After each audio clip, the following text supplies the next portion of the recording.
Hello students, स्वागत है आपका हमारे यूट्यूब चैनल पे।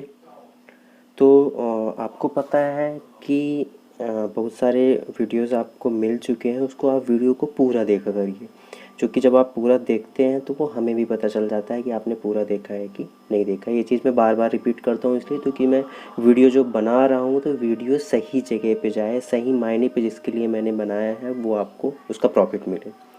तो आज हम स्टार्ट करते हैं ओम का नियम। अगर हम बात करें ओम के नियम की तो ये बहुत ही ज़्यादा इम्पॉर्टेंट है ओम का नियम।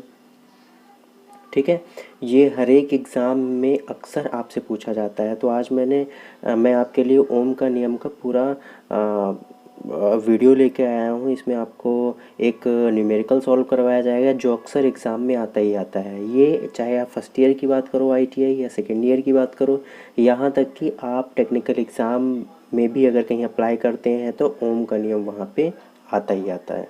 ठीक है, तो ओम का नियम को हम बारीकी से अध्ययन करेंगे, उसमें एक एक पॉइंट को हम समझेंगे। ठीक है, कौन सा क्या होता है, कैसे होता है और इनका काम क्या होता है, इसका हम न्यूमेरिकल भी सॉल्व करेंगे। तो आपको पता होगा ओम का नियम सबको फॉर्मूला एक याद होता है, भी इक्वल टू आई आर। ठीक है ना, भी इक्वल टू आई आर, ये आपको लर्न करना पड़ेगा। ओम का नियम भी इक्वल टू आई आर, और ये अधिकतर स्टूडेंट्स को सबको याद होता है। लेकिन इसमें हमको ये पता करना है भी क्या होता है, आई क्या होता है और आर क्या होता है। तो आप सबको पता होगा कि भी यहाँ पे जो है वो किसको बताता है, डिनोट करता है, आपके वोल्टेज को डिनोट करता है। आई की बात करें तो आई आपकी धारा को डिनोट करती है या करंट को डिनोट करेगी। और जो आर होता है यहाँ पे, आर किसको डिनोट करता है, रेजिस्टेंस को डिनोट करता है। ठीक है, जिसको हम प्रतिरोध बोलते हैं। तो बहुत ही इम्पॉर्टेंट है ओम का नियम। आपको पता होना चाहिए कि अगर ओम का नियम जो है ये अप्लाई होता है डीसी परिपथ पे अप्लाई होगा। आपका कोई बंद डीसी परिपथ है, मतलब जहाँ पे सर्किट आपकी क्या है, बंद है। बंद का मतलब वहाँ पे क्या है कि आपका सप्लाई क्या है, चालू है। देखिए, दो प्रकार की सर्किट होती है, एक ओपन सर्किट होती है, क्लोज सर्किट होती है।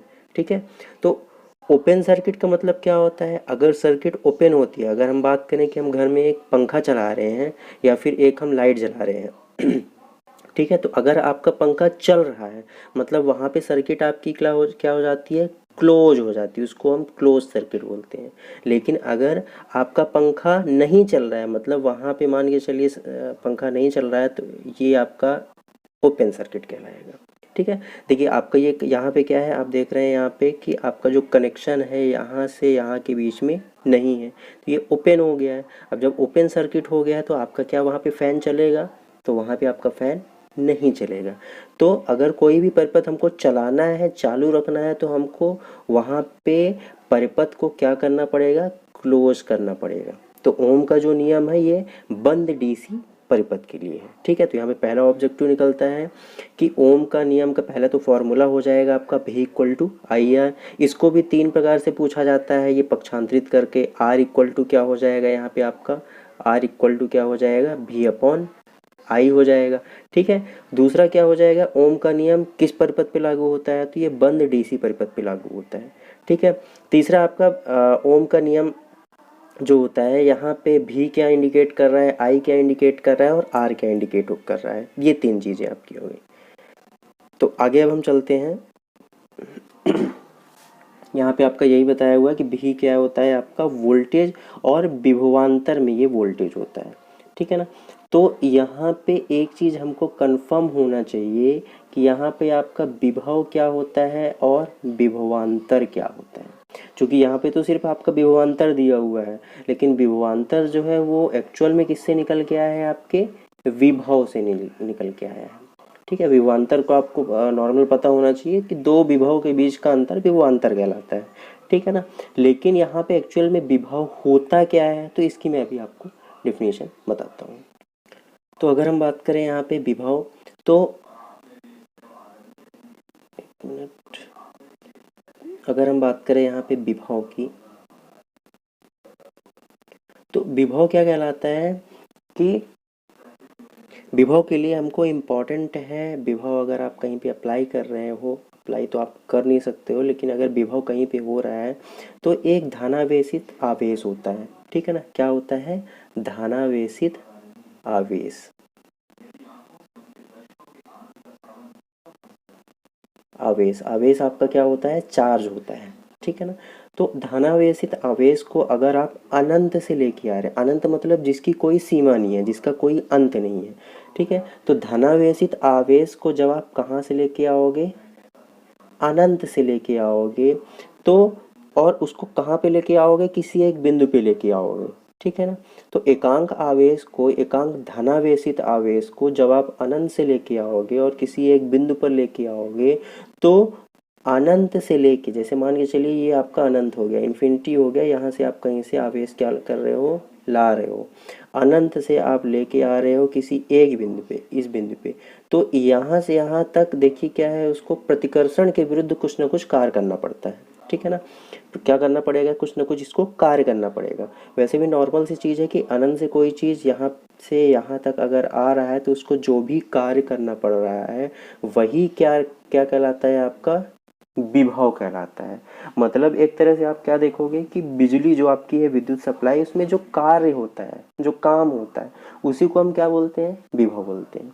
लेकिन यहाँ पे जो आपकी एक्चुअल परिभाषा होनी चाहिए, आपको याद हो जाना चाहिए कि प्लस जो चार्ज होता है आपका, ठीक है ना, कि अनंत से धनावेशित आवेश को एक बिंदु पर लाने पे जो कार्य होता है वही क्या कहलाता है?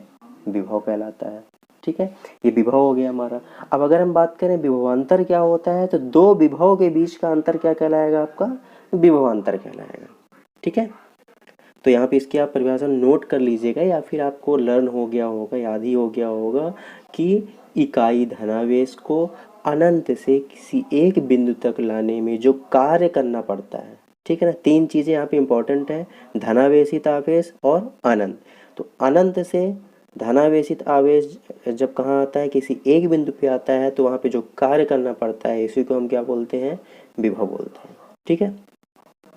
फिर उसके बाद आपका आई हो गया धारा, करंट एम्पियर में हो गया, आर हो गया आपका प्रतिरोध। ठीक है। अब चलते हैं, हम देखते हैं कि आपकी परिभाषा क्या है, ओम का नियम बोलता है क्या है, ठीक है। ओम का नियम क्या है कि समान ताप व स्थिति में किसी बंद डीसी परिपथ में प्रतिरोध के सिरों पर लगने वाला वोल्टेज उस प्रतिरोध में प्रवाहित होने वाली धारा के मान के समानुपाती होता है, ठीक है ना। कि यहाँ पे ये बोल रहा है कि समान ताप पर, ठीक है ना, क्योंकि यहाँ पे कोई बंद डीसी परिपथ के बारे में बात कर रहा है कि एक बंद डीसी परिपथ है जिसमें ताप क्या है? समान है, ठीक है ना, और वो स्थित तो रहेगा ही। तो उसके प्रतिरोध के सिरों पर जो वोल्टेज लग रहा है, ठीक है ना, आपको पता होना चाहिए प्रतिरोध जो होता है वो कहाँ पे होता है। प्रतिरोध की अगर हम बात करें तो जो धारा के मार्ग में अवरोध उत्पन्न करता है उसको हम प्रतिरोध बोलते हैं। और एक नॉर्मल सी बात है कि प्रतिरोध की अगर हम मात्रक की बात करें तो ये प्रतिरोध का क्या होता है? चिन्ह होता है, आर से इसको डिनोट करते हैं, ठीक है ना। अब यहाँ पे जो प्रतिरोध होता है, प्रतिरोध की बात करें तो डीसी परिपथ है तो वहाँ पे वायर भी होगा, और जब तार की लंबाई अगर ये छोटी है और एक तार की लंबाई बड़ी है, ठीक है ना, तो इसमें हम क्या बोलेंगे? छोटा तार है मतलब इसमें कम प्रतिरोध है, और ये बड़ा तार है मतलब इसमें अपेक्षाकृत ज़्यादा प्रतिरोध है। तो डिपेंड करता है तार की लंबाई पे भी आपका प्रतिरोध डिपेंड करता है। अगर आप तार की लंबाई ज़्यादा कर रहे हो तो प्रतिरोध का मान क्या होगा? ज़्यादा होगा, और अगर आप तार की लंबाई कम कर रहे हो तो वहाँ पे प्रतिरोध का मान भी कम होगा। तो यहाँ पे जो आपका प्रतिरोध के सिरों पे जो आपका वोल्टेज होता है वो क्या होता है? धारा के समानुपाती होता है, ठीक है ना। मतलब यहाँ पे नॉर्मल अगर आपको लर्न करना है परिभाषा, तो क्या याद करना है आपको कि प्रतिरोध के सिरों पे, ठीक है ना, प्रतिरोध के सिरों पे जो वोल्टेज है, प्रतिरोध के सिरों पे जो वोल्टेज है वो धारा के क्या होता है? समानुपाती होता है, ठीक है। एक दूसरी भी परिभाषा हम देखते हैं। दूसरी परिभाषा है किसी बंद डीसी परिपथ में वोल्टेज का मान उस परिपथ में प्रवाहित होने वाली विद्युत धारा और प्रतिरोध के मान के गुणनफल के बराबर होता है, ठीक है। कि यहाँ पे सीधे अगर हम बात करें यहाँ पे भी प्रोपोर्शनल आई, भी समानुपाती आई था अगर यहाँ पे आपका, तो यहाँ पे भी की बात करें अगर, तो यहाँ पे जब ये आपका क्या होगा, प्रोपोर्शनल समानुपाती हटेगा तो यहाँ पे क्या आ जाता है, आर नियतांक आ जाता है। ठीक है ना, तो उसी को हम क्या बोलते हैं, भी इक्वल टू आर आई या भी इक्वल टू आई आर। तो नॉर्मल परिभाषा आप बता सकते हैं कि जो आपका वोल्टेज होता है वो क्या होता है, धारा और प्रतिरोध के गुणनफल के बराबर होता है। ठीक है, इसमें से नॉर्मली अगर हम न्यूमेरिकल करेंगे तो वोल्टेज और धारा में से, वोल्टेज और धारा और प्रतिरोध में से किसी दो की वैल्यू हमको दी होगी और तीसरी की वैल्यू हमको क्या करना पड़ेगा, फाइंड आउट करना पड़ेगा। तो इसको हम इजिली फाइंड आउट कर सकते हैं, अभी आपको न्यूमेरिकल भी एक सॉल्व करवाएंगे। ठीक है, ये आपका वही चीज़ हो गया। यहाँ पे ये इंपॉर्टेंट होता है कन्फ्यूज़न करने के लिए, या पक्षांतरित आपसे करते बन ही जाएगा। तो कन्फ्यूज़न करने के लिए वो क्या करता है, इसके 3 फॉर्म हैं, कभी एक फॉर्म पूछेगा, कभी दूसरा और कभी तीसरा फॉर्म पूछेगा। तो हम चलते हैं एग्जाम्पल की तरफ। तो एग्जाम्पल है आपका, एक डीसी मोटर जिसे 12 वोल्टेज सप्लाई प्राप्त हो रही है, इसका कुल प्रतिरोध 6 ओम है, तो परिपथ में प्रवाहित विद्युत धारा का मान क्या होगा। मतलब यहाँ पे क्या बोल रहा है वो आपसे कि वोल्टेज, जो गिवन चीज़ें हैं उसको हम लिख लेते हैं कि वोल्टेज कितना है आपके लिए, 12 वोल्टेज दिया हुआ है, और प्रतिरोध कितना दिया हुआ है, 6 ओम दिया हुआ है। ठीक है ना, प्रतिरोध की अगर मात्रा की बात करें तो क्या होता है, ओम होता है। ठीक है, तो प्रतिरोध कितना दिया हुआ है, 6 ओम दिया हुआ है। हमको क्या निकालना है, आई का मान निकालना है, धारा का मान निकालना है। तो अब इसलिए भी इक्वल टू आई आर में इसकी वैल्यू पुट कर दीजिए। तो यहाँ पे भी की वैल्यू कितना दिया हुआ है, 12, और आई हमको निकालना ही है, और प्रतिरोध कितना दिया हुआ है, 6। ये 6 से कट जाएगा, 6 दूनी 12, मतलब आई इक्वल टू क्या हो जाएगा, 2 हो जाएगा। ठीक है, तो ये आपका हो गया। ठीक है, 2 एम्पियर, चूँकि विद्युत धारा जो होती है उसकी गणना हम काय में करेंगे, इकाई जो होती है आपकी एम्पियर होती है। ठीक है, अब ये अगर हम बात करें ये फॉर्मूले का और इस सूत्र का बात करें, इस नियम की बात करें, तो हमने आपको पहले ही बताया है कि ये नियम किस पे उपयोग होता है, सिर्फ डीसी परिपथ पे कार्य करता है। ये जो होता है सिर्फ काहे पे कार्य करता है, डीसी परिपथ पे कार्य करता है। तो मोस्ट इंपॉर्टेंट क्वेश्चन है, इसमें से आपके 4-5 क्वेश्चन निकल आएंगे। पहला क्वेश्चन मैं आपको बता देता हूँ कि ये किस पे लागू होता है, सिर्फ डीसी परिपथ पे लागू होता है। फिर आपके 3 फॉर्मूले हो जाएंगे। ठीक है ना, ये तीनों फॉर्मूले, इसमें से 3 क्वेश्चन निकल आएंगे, 3 1 4 क्वेश्चन हो गया। इसके बाद आपका न्यूमेरिकल, मोस्ट इंपॉर्टेंट न्यूमेरिकल है। न्यूमेरिकल हमेशा एग्जाम में आता ही आता है। ठीक है ना, चलिए ठीक है, आज के लिए इतना ही। अभी मैं इसके बाद मैं और भी वीडियोस आपके लिए लेके आऊँगा। आपसे रिक्वेस्ट है कि आप चैनल को लाइक कीजिए, सब्सक्राइब कीजिए, और जो वीडियो देख रहे हैं उनको तो लाइक ही करना है, और ज़्यादा से ज़्यादा लोगों को आप शेयर कीजिए। ठीक है, धन्यवाद।